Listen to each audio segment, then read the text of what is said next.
என்னது? கேட்ஜெட்ல தயாரிக்கிற காஃபிக்கு இவ்ளோ ரேட்டா?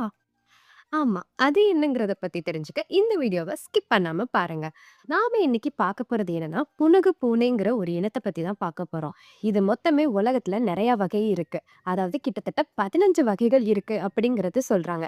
இதுல ஆப்பிரிக்க புனுகு பூனைங்கிறது ரொம்பவே ஃபேமஸ். அதுக்குன்னு ஆப்பிரிக்கால மட்டும் தான் இருக்கா, இந்தியால இல்லையான்னு கேட்டா, இந்தியாலயும் இருக்கு. இந்தியால வந்து மலபார் புனுகு பூனை அப்படிங்கிற ஒரு வகை இருக்கு. இது கேரளா, கர்நாடகா அப்படிங்கிற இடத்துல நீங்க பார்க்கலாம். தமிழ்நாட்டிலயுமே சில இடங்கள்ல இத பார்க்க முடியும். தமிழ்நாட்டுல இத புனுகு பூனைன்னு சொல்ல மாட்டாங்க. மரநாய் அப்படின்னு சொல்லுவாங்க.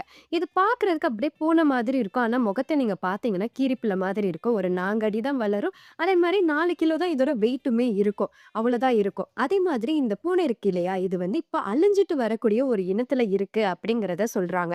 அதுக்கு ரீசன் வந்து என்னன்னா, நாம தான். அதாவது நம்ம காடுகள் எல்லாத்தையுமே அழிச்சிட்டு வரதுனால, இதுகளால வாழ முடியல. இது வந்து ரொம்ப சின்ன அனிமல் தான்.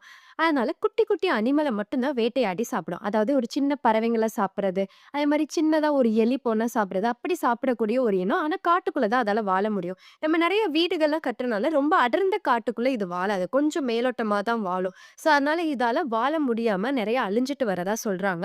ஸோ, இன்னும் கொஞ்ச நாள்ல இந்த இனம் வந்து முழுசா அழியக்கூடிய வாய்ப்பு இருக்கனால, இந்த இன பூனைகள வந்து வீட்ல யாருமே வளர்க்கக்கூடாது அப்படின்னு தடையும் விதிச்சிருக்காங்க. ஸோ, இத வந்து எங்கேயுமே யாரும் வளர்க்க மாட்டாங்க. இது கண்டிப்பா காட்டுக்குள்ள மட்டும் தான் இருக்கும். அதை மீறி வளர்த்தா அது சட்டப்படி ரொம்பவே தவறு.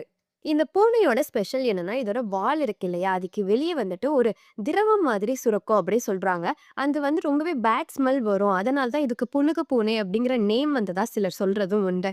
ஆனா, அந்த திரவம் தான் அது இனப்பெருக்கத்திற்காக யூஸ் பண்ணும். அதே சமயத்துல நெறைய இடத்துங்கள்ல அந்த திரவத்த எடுத்து பெர்ஃப்யூம்லாம் தயாரிச்சு சேல் பண்றாங்களாம். ஸோ, அந்த அளவு அது ஒரு பவர்ஃபுல்லான ஸ்மெல் கொடுக்கக்கூடியது அப்படிங்கிறத சொல்றாங்க.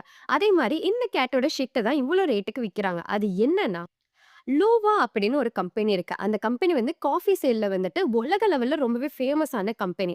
அந்த கம்பெனி என்ன பண்றாங்கன்னா, இந்த பூனைங்க இருக்கு இல்லையா? இது வந்து காஃபியோட அந்த பழத்த வந்து ஃபுல்லாவே சாப்ட்டுருமாம். சாப்ட்டுட்டு அது வயிறுல செரிச்சு அந்த கொட்டைய மட்டுமே அது வந்து ஷிட்ல வந்து டிஸ்போஸ் ஆயிடும். ஸோ அந்த நிறுவனம் வந்து அந்த கொட்டைய எல்லாத்தையுமே எடுத்து நல்லா அத வந்து சுத்தப்படுத்தி, காய வச்சு அந்த காஃபி கொட்டையிலருந்து காஃபி பொடிய வந்து தயார் பண்றாங்க.